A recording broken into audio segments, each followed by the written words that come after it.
Indian troops have launched a cordon and search operation in the Kishtwar district.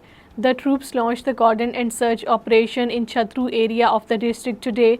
The operation was going on till last reports came in.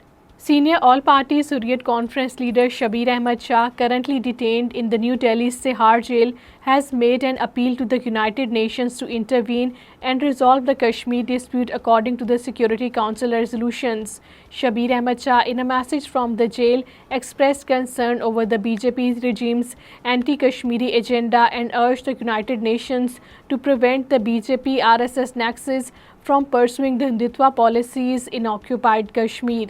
Hurriyat leaders and organizations in Srinagar condemned the transformation of Kashmir into a military zone and the war garrison, citing frequent human rights violations by the Indian troops.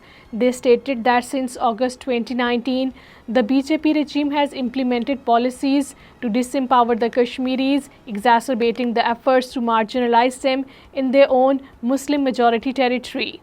Life in Ladakh came to standstill in protest against the renowned climate activist Sonam Wangchuk's detention by the Delhi police.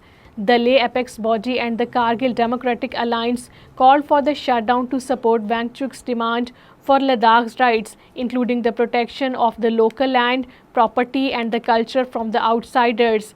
Sajjad Kargili, a social activist from the Kargil, began a hunger strike against the suppression of the Ladakh's demands by the Modi regime. A civilian body was found under mysterious circumstances in the Ajaz area of the Bandipora district.